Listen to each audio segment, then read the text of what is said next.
Today on Bridges, we're going to look at how anxiety affects your family and what we can do about it.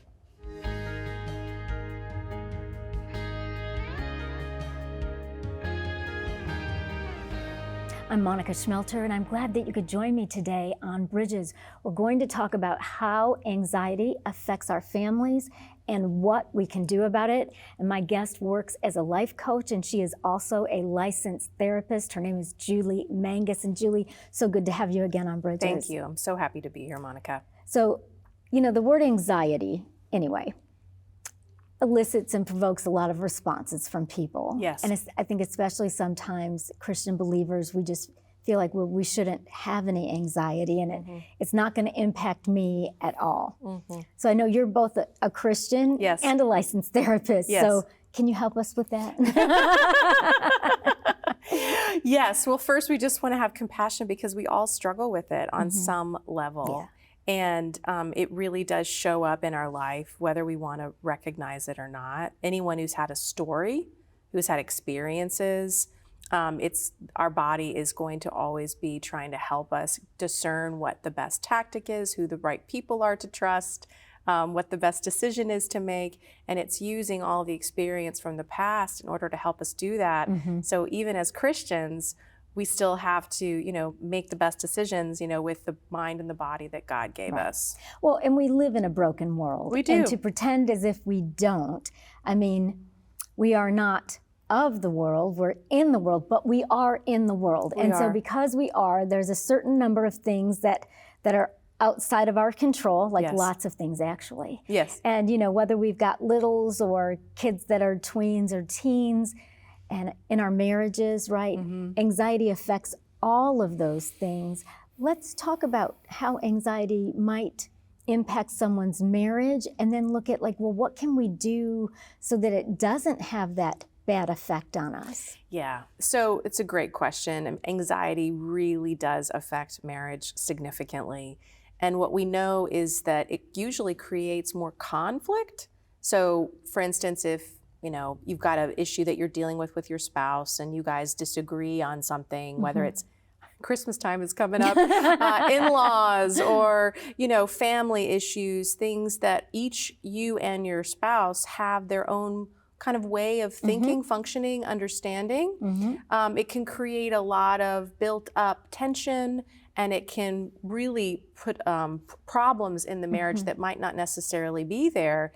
And when we've got conflict in marriage, what happens is both people in the marriage start to shy away or move away from, because the body is starting to recognize, this person isn't safe. This person isn't there for me. They don't understand me. They're not listening to me, yada, yada. It goes on and on. And so what that does is it actually increases disconnection and loneliness in marriage. Right, because it leads to isolation. That's right. And what we do is step back to protect ourselves from whatever that uncomfortable situation is. That's right. And it might be, that there's more month than there's money, right? And people don't want to talk about that because, that provokes anxiety. And if the two people have different ways of handling money, which, let's face it, most married people do have different ways of handling money, and coming into agreement on all of that can be hard. Very hard. And I help Christian women and Christian couples save their marriages. It's one of the things I do with my coaching business.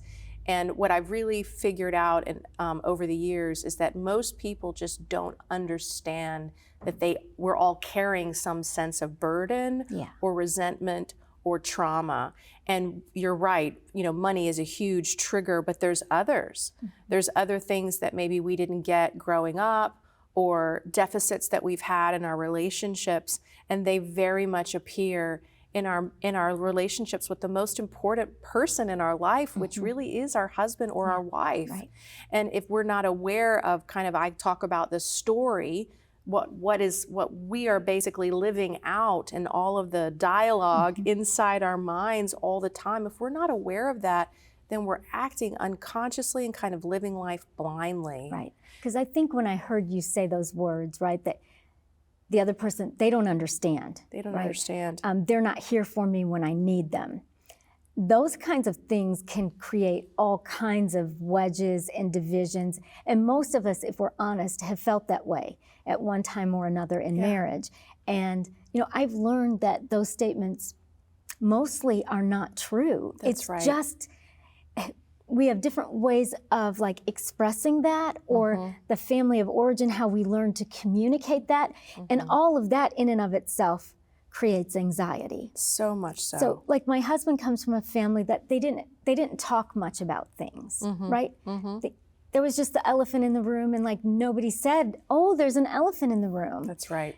In my family, that's all we talked about was the elephant in the room. Yes. I mean, we just never knew how to tidy up, how to close that conversation. Right. So that creates anxiety in a marriage. Absolutely. Right? Because my husband's thinking, oh my goodness, she is going to like talk and talk and talk, and I just don't want to talk.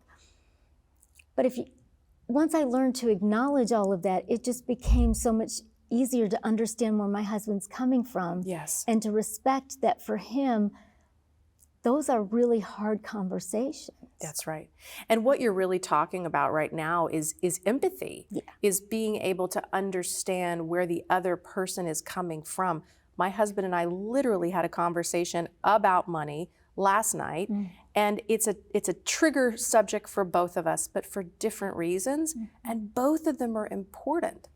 And so what we want to do is, again, be intentional about coming to the mat, coming together on these subjects that we don't have to talk about it every day, but we need to figure out a way, understanding how each other ticks and operates, that we can come together to better understand one another, so we can have, whatever it is that we need, more connection, money in our bank account, resolve an answer to these problems that, about holidays or whatever it is. We've got to come together and continue to build in that connection to one another, as opposed to the disconnection, because that leads to all kinds of other issues. It does. It does. And anxiety being one of them. And Absolutely. It's funny that you and your husband talked about money last night, because my husband and I talked about money last night. And he initiated the conversation, which is unusual, but he initiated that. And honestly, Julie, I didn't want to have the discussion. Yeah. I just didn't want to. But I saw how important that it was to him. And so I thought, okay, this is going to stress me out, because I don't want to have this conversation later in the evening. That's right. I don't want to. But, we're married, right? Yes. And I want it to be peaceable. I want it to be a safe place for both of us. And I want us to be able to save money and do all the things. So it ended up being like an encouragement for both of us, because he saw me participate when I didn't want to. And he said afterwards, thanks, I know that was really hard for you. I'm like, excruciating, but okay. That's right. I just didn't want to. And I can think of earlier in the marriage, it would create a lot of anxiety for me, because I just didn't feel comfortable with that subject. That's right. And what I love about what you just said is he thanked you. You guys came together, and then it's almost like, if you imagine you've got this thing that you're carrying, that you're like, I don't want to talk about the fact that there's a coffee mug on my shoulder, or whatever it is. And it's obvious that it's weird. Yes. It's like we need to address whatever the thing is, but most of the time we're walking around with all kinds of issues in the coupleship or in the marriage. So we want to be able to address them so that we can truly connect and engage. And intimacy, I love Esther Perel. She's a very successful psychotherapist and author, best-selling author. She says, intimacy is into me you see. Yes. And that's what we really want to cultivate in marriage. And if we do struggle with anxiety, let's talk about it. If we struggle with the money thing, let's talk about it, because what does that do? It releases the power. Right. And then we can have what we want, which is healthy connection and a healthier relationship. Because one of the things that you talk about in relationship, probably to many things, but anxiety being one of them, is that we acknowledge it. That's right. So I find it very helpful for me to just say, Joseph, this really stresses me out, right? I don't want to have this conversation. However, I realize it's important to our marriage that we do it. And that somehow diffuses some of the conflict and the anxiety accompanied with it, because we just got it out there. That's right. It's really amazing how that simple thing, acknowledging awareness of the anxiety that we have can just Yeah. makes it quiet and shrink down. And just acknowledging those things together so we're both aware, we can be more tender. Okay, honey, can we talk about this thing? What do you need from me? How can we resolve this healthfully? Communicating with love and respect and mercy towards one another, as God, of course, calls us to, then we can deal with the things and the problems of this world that we are in for this time. Because a lot of times what happens is that anxiety builds up between a couple over the years. Yes. And then it's huge. Yes. Because then there's not just one coffee cup on the shoulder, like they're just everywhere. That's right. So what would you suggest for couples who have gotten in that situation? Yeah, well, I mean, you're right. It's definitely can be overwhelming, but we want to start where we are as best as we can and gently unpack. I kind of say, what's the biggest or the loudest thing? What's the thing that's right in front of you? The main block. And then you start there. And yes, it is a process of uncovering all of the things that might have built up the resentment or the issues over the year, but you just start where you are and you deliberately work your way through it. But what is really cool is what you discover about yourself in that process and your spouse. Yeah. And when you allow God into the process of Yes. that, it is so powerful. I work with women and men all the time who are just amazed with who this person is. They can actually see them differently Right. without all of the things getting in the way. Because we're still at the heart of us whoever God made and created us to be and who we were when we got married. It's just, there's all these things that sometimes get in the way. But we just want to start with the most important thing, the thing that's right there first, and then trust that the Lord will help us with all of the rest. And He will. Absolutely. We probably just don't need to do it all at the same time. Like No. you're not going to take 30 years of angst That's right. and solve it in 20 minutes. That's right. But the thing that's right in front of us, we could do that and have success and be able to come up with action steps or something so that we're not anxiety ridden. That's right. That's right. And there's a little catchphrase I like for action steps, which is when you're having struggle or anxiety, you feel it coming. Stop, notice where you feel it in your body. Self-care. So take a minute, whether that's a breath exercise, a 5 senses tool, a prayer, getting a cold water or a cup of tea or whatever, and then share and repair. So stop, self-care, share and repair. Share with your spouse. Hey, I really struggle talking about money.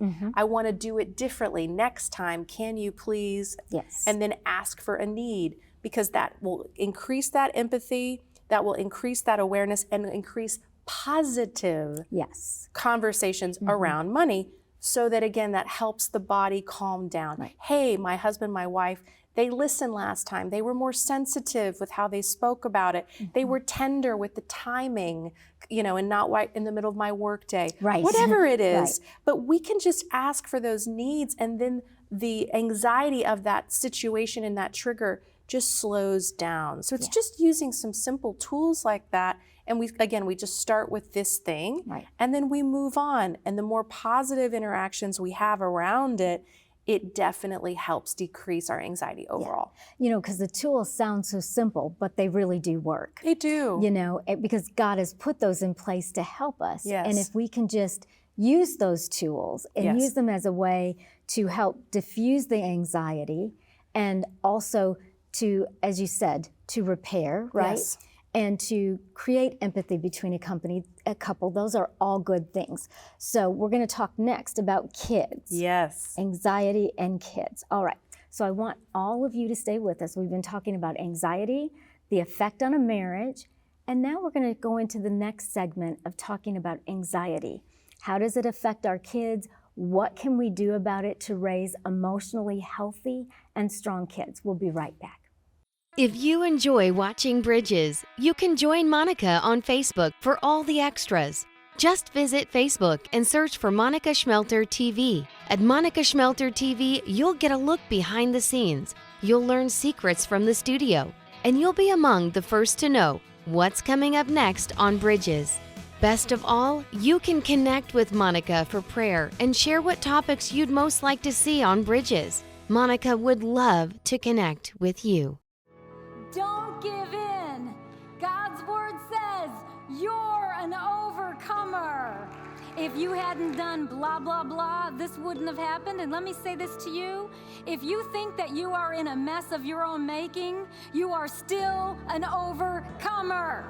When that temptation comes, you want to make sure that you are dressed for battle. Therefore, put on every piece of God's armor so you will be able to resist the enemy in the time of evil. It takes training, it takes discipline. And so when you're fighting that good fight of the faith, you take your story, whatever it is, and you saturate it in faith, and you fight for it. Visit monicaschmelter.com to schedule Monica to speak at your next event.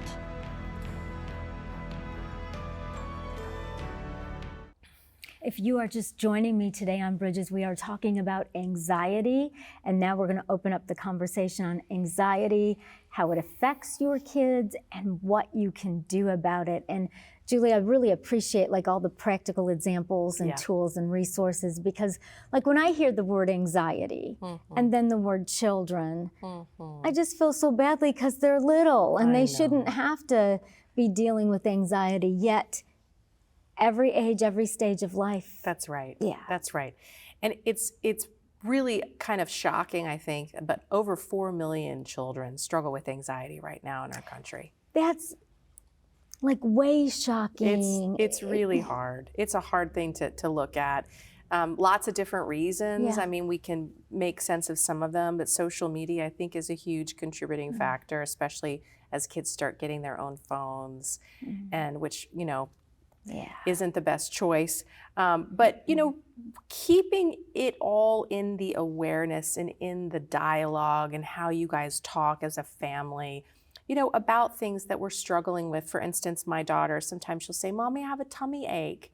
Well, I know as a clinician that that's a huge root of most likely anxiety in her, you know, belly because of the way that God made us and different things. So when our tummy is active and activated, you know, so I'll say to her, does your tummy hurt, or are you just nervous about something? And so just having some simple language around these things for our children and how we're kind of putting it into communication, you know, I love this little one, just at the dinner table or the breakfast table, just say, you know, what are you looking forward to today? How are you feeling about that? What might have been hard from your day? What was maybe a low point, a high, low? Just starting to talk about feelings and about things that are maybe unsettling. And kids don't know how to make sense of things. No. They don't have the language for it, but their body is most certainly responding and reacting to whatever's going on the outside. Right. So if we start to give them some education and some awareness around that, it can very much empower them. Just little things like teaching them how to do a breathing exercise.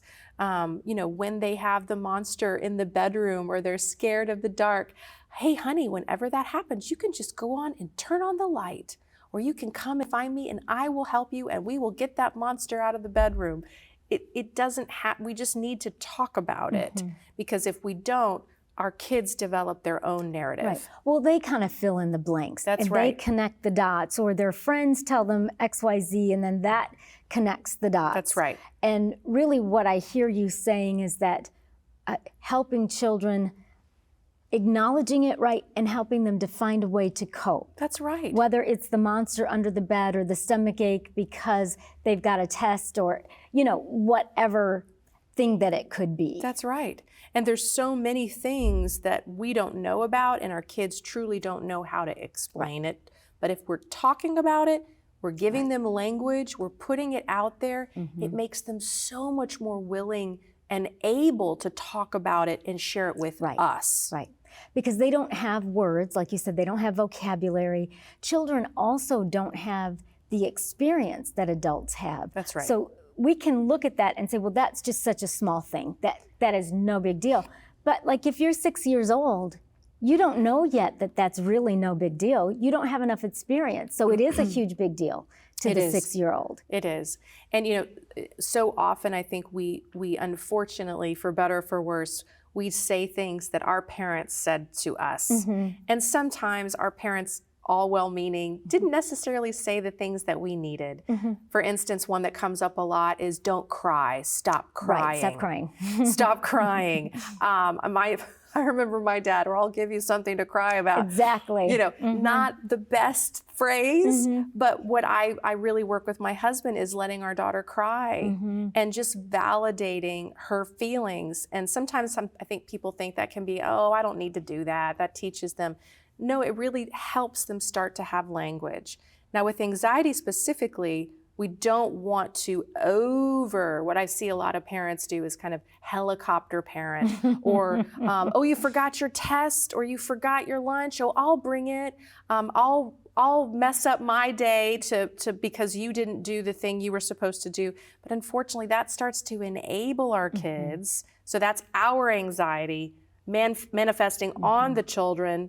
And so it teaches them, I don't have to do anything. Right. Mom or dad is going to always sweep in and make everything okay. So it's really like what are we teaching our kids? Because they're little sponges. They're going to soak it all up. Yes. And this is a huge important stat, I think, but our brain, we're not fully functioning humans until we're 25 years old. I know. 25. So what does that mean? Well, it means that, one, you probably shouldn't get married until you're 25.